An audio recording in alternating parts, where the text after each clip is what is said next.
Angry bird. నేను angry. నువ్వు angry ఉన్నావు. No no no no. నేను మళ్ళీ రాత్రి మెసేజ్ చేశారు 12 o'clockకి స్కూల్ రిపోర్టింగ్, ఎందుకంటే విత్ కాస్ట్యూమ్ రిహార్సల్ చేయాలని. కాస్ట్యూమ్స్ అసలు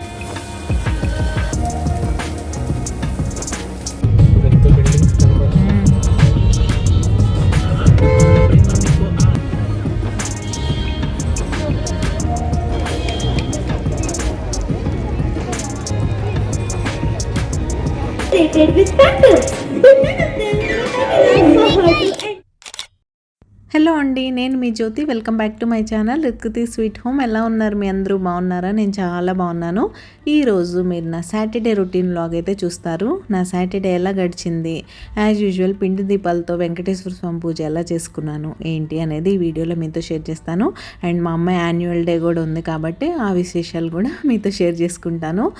సో యాజ్ యూజువల్ బ్లాగ్ చాలా ఇంట్రెస్టింగ్గా ఎంగేజింగ్గా ఉంటుంది. చివరి వరకు మిస్ అవ్వకుండా చూసేయండి. ఇంకెక్కువ ఆలస్యం చేయకుండా బ్లాగ్లోకి వెళ్ళిపోదాం.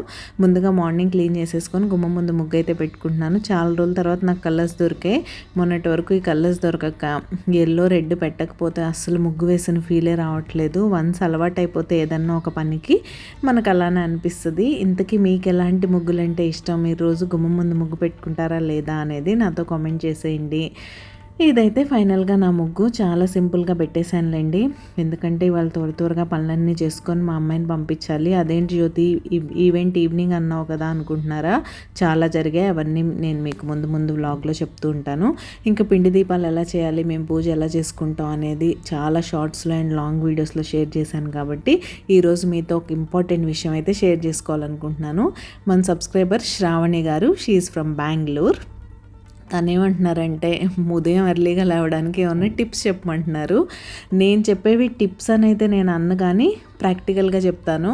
టిప్స్ ట్రిక్స్ ఇలాంటివి నేను పెద్దగా నమ్మను. నేను చాలా ప్రాక్టికల్గా ఉండడానికే ట్రై చేస్తాను.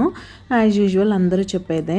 అండ్ తను బెంగళూరులో ఉంటున్నారు కాబట్టి అక్కడ వెదర్ కూడా మా ఢిల్లీ వెదర్ లానే చల్లగా ఉంటుంది. అది నేను అర్థం చేసుకోగలను. కాకపోతే ఏంటంటే మీకు స్కూల్కి వెళ్ళే పిల్లలు ఉన్నారా, మీ హస్బెండ్ ఆఫీస్కి ఎప్పుడు వెళ్తారు అనే దాన్ని బట్టి ప్రియారిటీస్ అండ్ మన రియాక్షన్ అయితే ఉంటుంది. అఫ్ కోర్స్ ఏ పనైనా మన అవసరానికే చేస్తామండి. మీకు మార్నింగ్ లేవాలి కంపల్సరీ తప్పదు అనుకుంటే ఎటువంటి అలార్మ్స్ లేకుండా మీరే లేస్తారు. ఇంకొక విషయం నేను ప్రాక్టికల్గా చెప్పనా, మీరు ఏ పనికి లేవాలనుకుంటున్నారు అనేది ఇంపార్టెంట్. ఫస్ట్ సపోజ్ మీరు ఏదైనా ట్రిప్కి వెళ్ళాలనుకుంటున్నారు అనుకోండి, ఆ నైట్ మీకు నిద్ర పడుతుందా? మార్నింగ్ అలార్మ్ కన్నా 1 hour ముందే లేచి కూర్చుంటాం మనం, ఎందుకంటే ట్రిప్కి వెళ్ళాలన్న ఎక్సైట్మెంట్. అలానే మార్నింగ్ రొటీన్ కూడా మీరు డైలీ ఎక్సైటెడ్గా ఉండాలి. ఓకే నేను రేపు మార్నింగ్ లేస్తాను, నేను ఈ పనులు చేస్తాను అనే మీది ఎక్సైట్మెంట్ మీకు మీరే క్రియేట్ చేసుకోవాలి. దానికి మనల్ని ఎవరిని మోటివేట్ చేయరు. కోర్స్ మిమ్మల్ని మోటివేట్ చేయడానికి నేనున్నాను అనుకోండి, మంచి మోటివేటింగ్ వర్డ్స్ చాలా చెప్తాను. అవన్నీ విని నన్ను చూసి మీరు చాలా మోటివేట్ అయిపోవచ్చు. సో అదే అందరూ చెప్పే విషయమే, అలారం మీ పక్కన పెట్టుకోవద్దని. బట్ నేను ఎప్పుడు నా పక్కనే పెట్టుకుంటాను. ఏదైనా నేను లేవాలనుకుంటే లేస్తాను, వద్దు అనుకుంటే అలారం ఆపేసి పడుకుంటాను.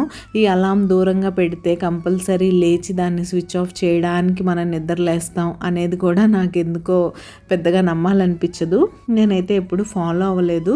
ఫాలో అయ్యి మీరు ఎవరన్నా అది వర్కౌట్ అయితే నాతో చెప్పండి. సో నేను చెప్పాలనుకుంటుంది ఒకటే, శ్రావణి గారు, మీ సిచ్యువేషన్స్ని బట్టి మీరు లేవడం అనేది మీకే ఆటోమేటిక్గా అలవాటైపోతుంది. అండ్ ఏ పనైనా సరే మనం కంటిన్యూగా చేయాలి. 21 days మనం ఏ పనైనా కంటిన్యూగా చేసామంటే ఆటోమేటిక్గా అది మన బాడీకి మన మైండ్కి అలవాటైపోతుంది. ఇంకా నేను ఎలా లేస్తానంటే నాకు తప్పదు, ఎందుకంటే 7కి పాపను పంపించాలి, 8కి మా వారిని పంపించాలి అంటే ఇంకా వేరే ఆప్షన్ ఉండదు కదా. సో అలా నాకు అలవాటు అయిపోయింది. మా పాప స్కూల్కి వెళ్తున్నప్పటి నుంచి మేము ఉండే సిటీలో ఎర్లీ టైమింగ్స్ కాబట్టి ఐ థింక్ ఆల్మోస్ట్ బెంగళూరులో కూడా అలానే ఉంటుంది అనుకుంటా. అలా కాకుండా మీ దగ్గర చిన్నపిల్లలు ఉన్నారు, వాళ్ళు ఇంకా స్కూల్కి వెళ్ళట్లేదు, మీ హస్బెండ్కి ఆఫీస్లోనే క్యాఫెటేరియా ఉంది, లంచ్ ఇచ్చే అవసరం లేదు, ఇలాంటివి ఉన్నాయి అనుకోండి, అప్పుడు ఆటోమేటిక్గా మీరు రిలాక్స్ అయిపోతారు. అవ్వాలి కూడా, ఎందుకంటే చిన్నపిల్లలు ఒక్కొక్కసారి నైట్ టైమ్స్ ఇబ్బంది పెడుతూ ఉంటారు. వాళ్ళు ఇబ్బంది పెట్టినా కూడా మనం మార్నింగే లేచి 5 o'clockకి అన్నీ చేసేయాలంటే కుదరదు కదా. సో నేను కూడా ఆ స్టేజ్ క్రాస్ చేసే వచ్చాను.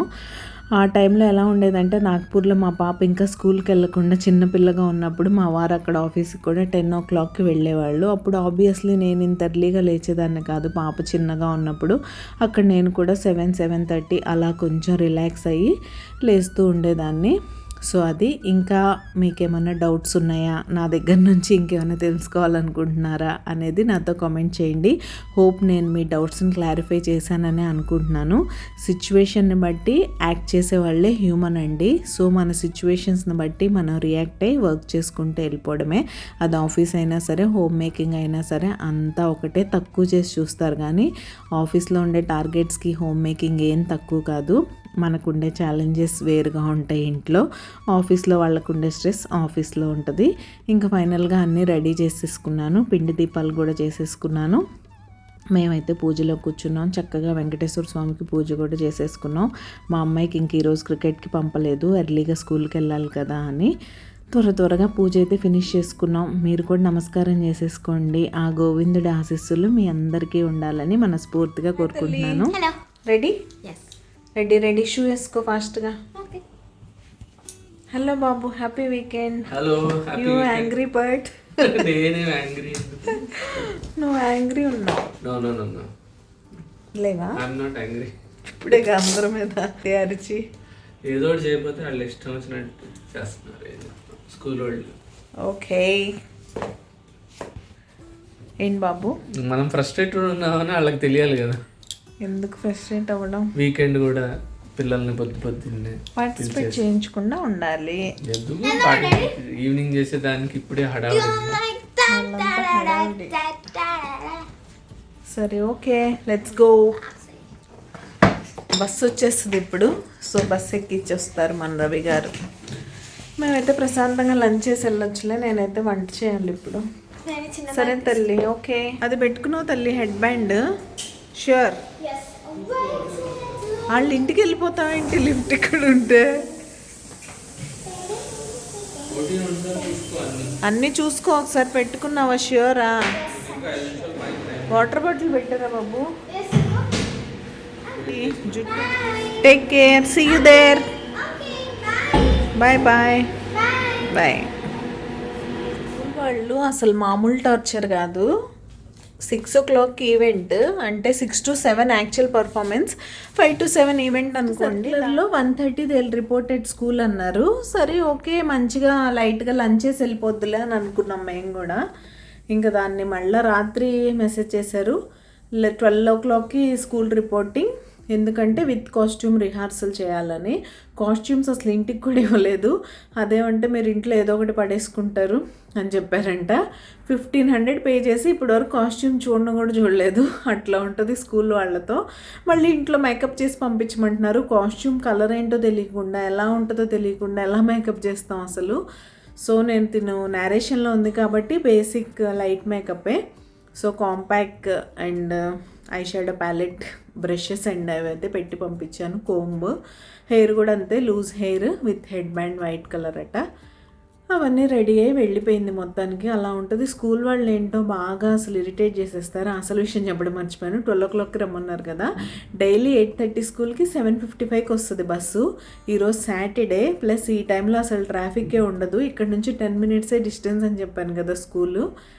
12 o'clock రిపోర్టింగ్కి 11:14కి బస్సు వస్తుందని పొద్దున్న దీది ఫోన్ చేసింది. 11:14 టైం ఏంటో. ఇంక ఈయనకు ఫుల్ కోపం వచ్చేసింది. వచ్చి ఇంకా హెడ్ మిస్ట్రెస్కి ఫస్ట్ ట్రాన్స్పోర్ట్ వాళ్ళకి ఫోన్ చేశారు. వాళ్ళేమో మాకు ఇన్స్ట్రక్షన్స్ ఇచ్చారు 11:50కి అంతా బస్సు స్కూల్లో ఉండాలని చెప్పారట. ఇంక ఈయన కోపం వచ్చేసి హెడ్ మిస్ట్రెస్కి ఫోన్ చేశారు.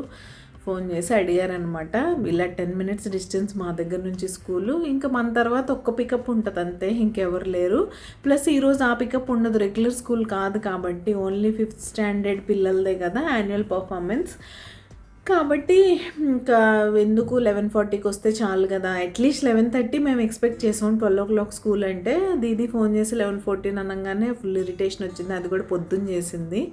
9 o'clock 9:15 చేసి 11:14కి వస్తామని చెప్పింది. ఇంకా ఫుల్ రవి అయితే అసలు ఊరుకోరు ఇలాంటి విషయాల్లో. స్కూల్ వాళ్ళకి ఎవరో ఒకళ్ళు ఇలా ఇస్తూనే ఉంటే వాళ్ళకన్నా అర్థమవుతుంది. అందరూ సైలెంట్గా ఉంటారు మా సొసైటీలో, ఏంటో చెప్పింది వింటూ ఉంటారు సైలెంట్గా. ఈయన మాత్రం అసలు ఊరుకోరు. నేనంటే ఎందుకు ప్రతిసారి మనమే ఎక్స్పోజ్ అవ్వడం, లైట్ తీసుకుంటే పోయే మనం కూడా నలుగురితో నారాయణ అంటాను నేను. లేదు, ఎవరో ఒకళ్ళు ఇవ్వాలి, లేకపోతే స్కూల్ వాళ్ళు ఇలానే చేస్తారని. ఇప్పుడు మనం మాట్లాడినందుకు ఆటోమేటిక్గా 11:40 అయిపోయింది టైము. ముందేమైంది మరి, అంత ముందెళ్ళి ఏం చేస్తారు పిల్లలు? ఆల్రెడీ చాలా ముందెళ్ళిపోతున్నారు, మళ్ళీ ఇంకా ముందెళ్ళి ఏం చేయాలి అసలు? అక్కడ ఎంత పర్ఫార్మెన్స్ రిహార్సల్ అయినా కూడా ఆవిడంటది రాగానే 1.5 hour రిహార్సల్ చేయించేస్తాం, తర్వాత లంచ్ బ్రేక్, ఆ తర్వాత డ్రెస్అప్ అయిపోయి రిలాక్స్ అవుతారని. అక్కడ రిలాక్స్ అవ్వాలా? అదేదో పోస్ట్పోన్ చేసుకొని కొంచెం 2 తర్వాత అలా 1 hour ప్రాక్టీస్ చేసి కూడా పిల్లలు రిలాక్స్ అవ్వచ్చు. ఏంటోలేండి, ఈవెంట్స్ మనదొక type of stress, event coordinate చేసే వాళ్ళది ఇంకొక టైప్ ఆఫ్ స్ట్రెస్. ఎవరిని మనం ఏం అనడానికి లేదు. స్కూల్స్ అయితే బాగా ఇది ఎక్స్ట్రీమ్ అయిపోతుంది, ఎక్కడ దీనికి ఒక లిమిట్ లేకుండా అయిపోతుంది. ఒకటి బ్యాక్ టు బ్యాక్ ఈవెంట్స్, పిల్లల్ని సఫర్ చేస్తున్నారు, పేరెంట్స్ని ఇబ్బంది పెడుతున్నారు, వాళ్ళు ఇబ్బంది పడుతున్నారు. అది ఏం చేస్తాం. నేనైతే ఇప్పుడు చూసి సింపుల్గా ఏదో ఒకటి వంట అయితే చేస్తాను. చేసి ఇంకా మేము భోంచేసి 5 o'clock లేండి 4:30కి అలా స్టార్ట్ అయితే చాలు. అది ఓన్లీ పార్కింగ్ గురించే, అందరు ఒకేసారి వచ్చేస్తారు కాబట్టి పార్కింగ్ కొంచెం ఇబ్బంది అవుతుంది స్కూల్ దగ్గర. నేను చాలాసార్లు చెప్పాను కదా పీటీఎంకి వెళ్ళినప్పుడు కూడా. సో అదొక్కటే చూడాలి. ఈవెంట్ అయితే 6కి స్టార్ట్ అవుద్ది. 5 to 5:15 రిఫ్రెష్మెంట్స్ అట వెళ్ళగానే. 5:15 to 5:45 పిల్లలతో మనం విత్ కాస్ట్యూమ్స్ ఉంటారు కాబట్టి ఫొటోస్ అన్నీ దిగేలాగా 1/2 hour టైం ఇచ్చారు. ఆ తర్వాత అందరు కూర్చొని కాస్త సెటిల్ అవ్వడానికి ఒక 15 minutes. 6కి స్టార్ట్ అవుతుంది ఈవెంట్. 6 to 7 మిమ్మల్ని కూడా నాతో పాటు తీసుకెళ్తా, పర్ఫార్మెన్సెస్ అన్నీ చూపిస్తా. సో వ్లాగ్ చివరి వరకు మిస్ అవ్వకుండా చూడండి. ఎవరైనా సబ్స్క్రైబ్ చేసుకోకపోతే సబ్స్క్రైబ్ చేసుకోండి. ఇంక ఇక్కడ లంచ్కి వచ్చేసరికి చామదుంపల పులుసు గోబీ ఫ్రై చేద్దాం అనుకున్నాను. సింపుల్ అంటే మరి 1 pot రెసిపీ ఏం చేస్తాంలే, సాటర్డేనే కదా కొంచెం మంచిగా వెజ్ మీల్ తినేది అని చామదుంపలు తీసుకొచ్చాను మొన్న. చామదుంపల పులుసు అంటే నాకు చాలా ఇష్టం. మీలో ఎంతమందికి చామదుంపల పులుసు అంటే ఇష్టమో నాతో చెప్పేయండి. ముందుగా చామదుంపలు అయితే బాయిల్ చేసుకుంటున్నాను పక్కన ప్రెషర్ కుక్కర్లో. ఇక్కడ ఆయిల్ తీసుకొని అందులో పోపు దినుసులతో పాటు మెంతులు, ఆవాలు వేసుకోండి. నా దగ్గర యాక్చువల్గా పులుసు పొడి అయిపోయింది, చేస్తాను. అది ఉంటే లాస్ట్లో అది వేసుకుంటే సరిపోద్ది. అది లేదు కాబట్టి పోపులోనే మెంతులు, ఆవాలు వేసేసాను. తర్వాత ఉల్లిపాయ, పచ్చిమిర్చి వేసుకోండి. అవి ఫ్రై అవ్వడానికి మామూలుగానే పసుపు, ఉప్పు యాడ్ చేసుకోవాలి. ఈలోగా మనం ఉడకపెట్టుకున్న చామదుంపల్ని మంచిగా పీల్ తీసేసి, మీరు అలానే చామదుంపల్లా వేసేసుకుంటారో పీసులుగా కట్ చేసుకుంటారో మీ ఇష్టం. అలా అయితే చేసుకొని వాటిని తర్వాత వేసుకొని ఫ్రై చేసుకోవాలి. పులుసులన్నీ చాలా బేసిక్గా చేసుకోవాలి. ఎక్కువ స్పైసెస్ యూస్ చేసే కొద్దీ దాని టేస్ట్ తగ్గిపోద్ది అనిపిస్తుంది నాకు. ఈ చామదుంపల పులుసులో ఎగ్స్ వేస్తే ఇంకా చాలా బాగుంటుంది. కానీ ఈరోజు సాటర్డే కాబట్టి మామూలు పులుసే చేశాను. గోబీ ఫ్రై యాజ్ యూజువల్ ఎప్పుడు చేసినట్టే. ఇంతకీ మీకు వీడియోస్ ఎలా అనిపిస్తున్నాయి? మీకు కనుక నా కంటెంట్ నచ్చుతున్నట్టయితే ప్లీజ్ లైక్ చేయండి. మీ లైకే నా మోటివేషన్. అండ్ మీకు హైప్ ఆప్షన్ యాక్టివేట్ అయితే తప్పకుండా మన వీడియోస్ని హైప్ చేయండి. మీ సైడ్ నుంచి మీరు హైప్ చేస్తే యూట్యూబ్ మన వీడియోస్కి రీచ్ పెంచుతుంది. రీచ్ పెంచితే నాకు కూడా మరిన్ని వీడియోస్ చేయడానికి బోల్డంత మోటివేషన్ వస్తుంది. మన ఒక్కళ్ళం హైప్ చేయకపోతే ఏమైందిలే అనుకోకండి. మీ ఒక్క హైప్ నాకు చాలా ఇంపార్టెంట్. ప్రతి ఒక్కరూ అలానే అనుకొని చేయకపోతే అస్సలు వీడియోస్ హైప్ అవ్వట్లేదు. సో నా కంటెంట్ కనుక మీకు నచ్చుతూ ఎంగేజింగ్గా ఉన్నట్లయితే తప్పకుండా హైప్ చేయండి. ఇంకా చామదుంపలు కూడా వేసుకొని ఫ్రై చేసుకున్నాక అందులో ధనియా powder, red chilli powder add చేసుకోండి. నేను చింతపండు పులుసు వేసిన క్లిప్ ఎలానో మిస్ అయింది. సరిపడా చింతపండు పులుసు వేసుకొని, మాకు పులుసులో కొంచెం తీపి ఇష్టం కాబట్టి నేను లైట్గా బెల్లం వేసి ఫైనల్గా కొత్తిమీర వేస్తాను. హలో అండి, లంచ్ ప్రిపరేషన్ అయిపోయింది. ఇప్పుడు దాకా రెసిపీ చూసారు కదా, పులుసు రెడీ. స్టవ్ ఆఫ్ చేశానా? మర్చిపోయా. అండ్ ఇది గోబీ ఫ్రై. రైస్కి అయితే కడిగి పెట్టాను. రైస్ జస్ట్ కుక్కర్ పెట్టేయడమే. సో లంచ్ చేసేసి 4:30కి అంతా బయలుదేరి వెళ్ళాలి. వెళ్ళాక అక్కడ ఏం జరుగుతుంది ఏంటి అని చూద్దాం. అరేంజ్మెంట్స్ ఎలా చేశారు ఏంటి అని. బ్లాగ్ అయితే నైట్ వరకు కంటిన్యూ అవుతుంది. మీరు చూస్తూ ఉండండి. నేను మిమ్మల్ని మళ్ళీ కలుస్తా. Hello hi. హలో.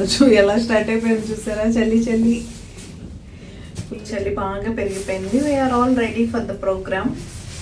బాబు నువ్వు నేను మ్యాచింగ్ జాకెట్ కూడా గ్రీన్. మ్యాచింగ్ మా అమ్మాయి చూస్తే అంటది మీ ఇద్దరు మ్యాచింగ్ వేసుకున్నారా. ఎప్పుడైనా మేము ఇద్దరం అనుకోకుండా మ్యాచ్ అయ్యేలా వేసుకున్నా సరే మా అమ్మాయి ఫీల్ అయిపోద్ది మేము కావాలని వేసుకున్నామని, అలానే గొడవ చేస్తుందని చెప్తున్నాను నేనైతే. ఇక్కడ 4:30కి చూసారా వెదర్ ఎలా ఉందో. అసలు ఒక్కొక్కసారి విజిబిలిటీ ఎంత తక్కువ ఉందంటే ఆపోజిట్లో ఉన్న హై రైజ్ బిల్డింగ్స్ చూసారా అస్సలు కనపడట్లేదు, అంత దారుణంగా ఉంది సిచ్యువేషను. ఇది ఫాగ్ అనే చెప్పలేను నేను కంప్లీట్గా, ఫాగ్ పొల్యూషన్ రెండు కలిపి స్మాగ్ అనమాట ఇది. అలా ఉంది. అక్కడ వెళ్ళాక కూడా అదే సిచ్యువేషన్. కాబట్టి ఇంకా మళ్ళీ డిస్ట్రిక్ట్ మేజిస్ట్రేట్ ఆర్డర్స్ వచ్చాయి, ఆన్లైన్ క్లాసెస్లో కూడా మళ్ళా షిఫ్ట్ అయ్యారు వీళ్ళు. ఇంకా వేరే ఆప్షన్ లేకుండా అయిపోయింది. ఇంకా ఫైనల్గా స్కూల్ దగ్గరికి రీచ్ అయిపోయాం. ఇంకా ఈ పార్కింగ్ ప్లేస్ నుంచి వెళ్ళే దగ్గర మన ఫేవరెట్ ప్లేస్ కదా, ఇక్కడ ఫొటోస్ వీడియోస్ తీసుకోకపోతే నాకు అస్సలు తోచదు. కాబట్టి కంపల్సరీ ఈ ప్లేస్లో మాత్రం నాకు వీడియో తీసుకోవాలనిపిస్తుంది. కానీ డే టైంలో మేము వస్తూ ఉంటాం కదా పీటీఎంకి, ఆ టైంలో లైటింగ్ చాలా బాగుంటుంది. ఇంకా ఇప్పుడు కూడా బాగానే ఉందిలేండి, బట్ దాని మీద అయితే తక్కువ అనిపించింది నాకు. అండ్ ఇక్కడైతే అంతా రెడీ అయిపోయింది ఈవెంట్ కోసం. ఇంకా మేము కూడా వచ్చేసాం. ఇక్కడ మన పిల్లలు కనపడేలా కూర్చోవడం ఒక పెద్ద క్వశ్చన్ మార్క్ కదా, చాలామంది ముందే వచ్చి కూర్చున్నారు. మేము ఎగ్జాక్ట్ 5కే రీచ్ అయ్యాం, అప్పటికే ఇంతమంది ఉన్నారనమాట. యాజ్ యూజువల్ వాళ్ళు చెప్పినట్టే స్టార్టింగ్ ఒక 15 మినిట్స్ రిఫ్రెష్మెంట్స్ అలా ఉంటే మేము కూడా చలికి వెళ్ళాం. ఈ ఓపెన్ చలిలో ఉన్నాం కదా, ఒక మంచి టీ అయితే తాగేసాం, అల్లం టీ, చాలా బాగుంది ఆ చలిలో. ఇంకా 5:15 to 5:45 photo session with characters అన్నారు కదా. సో పిల్లలందరూ ఇలా అయితే వచ్చి కూర్చొని ఆలిస్ ఇన్ వండర్లాండ్లో ఉన్న సాంగ్స్ కొన్ని అయితే పిల్లలందరూ పాడారనమాట. ఈవిడైతే వాళ్ళ ప్రిన్సిపల్ మ్యామ్. అది ఇంకా ఆవిడ కూడా వచ్చి అందరు పిల్లల్ని ఎంకరేజ్ చేస్తూ వాళ్ళతో కొన్ని ఫొటోస్ వీడియోస్ తీసుకున్నారు. ఆవిడ కూడా వాళ్ళ స్కూల్ బ్రోచర్స్ కోసం, వాళ్ళ ఇన్స్టాగ్రామ్ పేజ్లో పెట్టుకోవడానికి వాటికి కావాలి కదా అలా. ఇంకా దీని తర్వాత పేరెంట్స్ అందరికీ ఆపర్చునిటీ ఇచ్చారనమాట. వాళ్ళ పిల్లలతో ఫొటోస్ దిగచ్చు, ఇంకా పిల్లల ఫ్రెండ్స్, ఇంకా ఈ స్టోరీలో ఉన్న క్యారెక్టర్స్ అందరితో ఫోటో సెషన్ అయితే అయిపోయింది. దానికి ఒక 1/2 hour to 40 minutes పట్టేసింది. అంత ఈజీగా పేరెంట్స్ ఎవరు పక్కకి జరగరు కదా. అది ఆ ఫొటోస్ అన్నీ నేను లాస్ట్లో యాడ్ చేస్తాను, వీడియో చివరిలో చూడండి. అండ్ ఇక్కడైతే స్టోరీ అండ్ స్కిట్స్ స్టార్ట్ అయిపోయింది. పిల్లలు అసలు ఎంత బాగా పర్ఫామ్ చేశారంటే చాలా చాలా చాలా బాగా అనిపించింది. చల్లో కూర్చోవడం వల్ల తలంతా పట్టేసి ఒక 1 hourకి అదో రకంగా అయిపోయింది, కానీ బట్ స్టిల్ వర్త్ వాచింగ్ అనమాట ఇలాంటివన్నీ. పిల్లలు స్కూల్ అంతా యాన్యువల్ డే ఒకేసారి ఉండదు మా దగ్గర, ఎందుకంటే స్ట్రెంత్ బాగా ఎక్కువ ఉంటుంది. 7,000+ స్టూడెంట్స్ పేరెంట్స్ని ఒకే చోట అకామిడేట్ చేయాలంటే వీళ్ళకి కూడా కష్టం. ప్లస్ పిల్లలందరికీ స్క్రీన్ స్పేస్ ఇవ్వలేరు, వాళ్ళ ప్రిన్సిపల్ ఎప్పుడు ఆ విషయమే చెప్తూ ఉంటారు. అలా ఒకేసారి యాన్యువల్ డే చేయాలన్నప్పుడు అందరి పిల్లలకి అవకాశం ఇవ్వడం కుదరదు. కాబట్టి వీళ్ళ దగ్గర క్లాస్ వైజ్ అవుతుంది. ఇప్పుడు 3rd, 4th and 5th అయింది.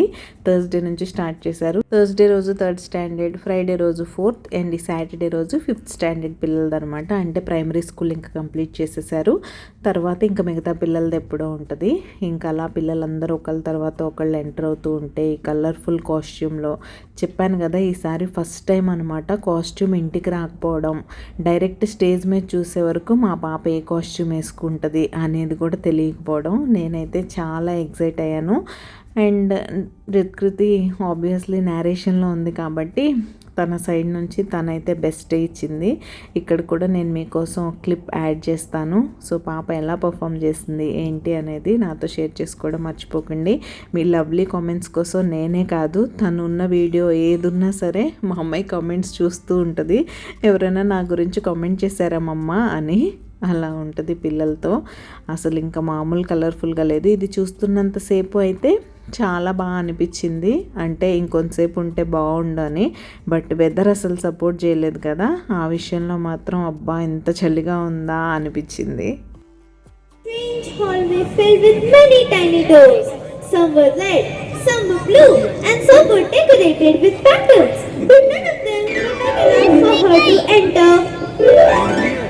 Oh dear, how will I ever find my way home? She walks to the large golden door at the center and tries the handle. This door won't open. Everything here is so puzzling. She then notices a small glass table that seems to appear out of nowhere. On the table lay a shiny little key and a bottle with a tag that read, "Drink me." Alice picks up the key. This must open a door, but which one? She tries the golden door. No luck. She then spots across the tiny door near the floor. Kriti performance కనుక మీకు నచ్చితే తన కోసం అన్నా సరే ఒక చిన్న like అయితే చేసేయండి. ఇంక ఇంత ఓపెన్లో ఇక్కడ మీకు ఒక మంచిది చూపిస్తాను. గ్యాస్ హీటర్స్ అయితే పెడతారు ఇక్కడ పెద్ద పెద్దవి. యూజువల్గా మ్యారేజెస్ అవుతూ ఉంటాయి కదా ఓపెన్లో, అలాంటి దగ్గర ఎక్కువ వాడుతూ ఉంటారు. అండ్ ఇలా స్కూల్ ఈవెంట్స్ కొన్ని కంపల్సరీ నైట్ టైం వింటర్లో చేసే ఉంటాయి కదా, అలాంటివి జరిగే ప్లేసెస్ అన్నిట్లో ఈ హీటర్స్ అయితే యూస్ చేస్తూ ఉంటారు. గ్యాస్ హీటర్స్ ఇవి అసలు చాలా వేడిగా ఉంటుంది, కానీ నాకే ఎందుకో కొంచెం భయంగా అనిపిస్తుంది వాటి పక్కన క్లోజ్గా ఉండాలంటే. ఎందుకంటే గ్యాస్ కదా. నేను ఇంతకన్నా పెద్ద గ్యాస్ హీటర్స్ కాశ్మీర్ వెళ్ళినప్పుడు కాశ్మీర్లో అయితే చూశాను, శ్రీనగర్లో. ఏంటి గ్యాస్తో ఇంత పెద్ద పెద్ద హీటర్స్ మెయింటైన్ చేస్తారా అనిపించింది నాకు. మా దగ్గర కూడా ఇలా ఉంటాయి కానీ అక్కడ ఇంకా చాలా పెద్దవన్నమాట. ఇదిగోండి ఇదే ఆ హీటర్ అయితే పైనుంచి ఫ్లేమ్లా వస్తుంది చూసారా. దీని చుట్టుపక్కల ఎక్కడ కూర్చున్నా సరే బోల్డ్ అంతా వామ్గా బాగుంటుంది. కాకపోతే నేనే చెప్తున్నాను కదా నాకు భయం. కింద ఈ బాక్స్లో సిలిండర్ అయితే ఉంటుంది అనమాట. సో అది హీటర్ స్టోరీ అయితే. ఓపెన్లో ఎంత పెట్టినా అంతే. హాయ్ తల్లి, చాలా బాగా చేస్తున్నాను నువ్వు. Very good, proud of you. So ఇంక ఇప్పుడు ఫ్రెష్ అయిపోవాలి. నేను కూడా ఫ్రెష్ అయిపోతా. డిన్నర్ సంగతి ఏంటో చూస్తాం. సింపుల్గా ఏదో ఒకటి చేసేస్తాం. చాలా సింపుల్గా. యా చాలా సింపుల్. ఎందుకు నువ్వు మార్నింగ్ నుంచి ఏం తినకుండా ఒక్క పరాటా తినున్నావు? ఎందుకు చాలా సింపుల్? చాలా సింపుల్ అంటే ఐ మీన్ తినడానికి ఫిల్లింగ్గా ఉంటుంది అండ్ చూడడానికి సింపుల్గా ఉంటుంది. ఓకే సరే, అయితే ఈ వీడియో ఇక్కడే ఎండ్ చేసేస్తున్నా. రేపు మరొక మంచి వీడియోతో మళ్ళీ మీ ముందుకైతే వచ్చేస్తా. అంతవరకు keep smiling. See you tomorrow. Take care. Bye.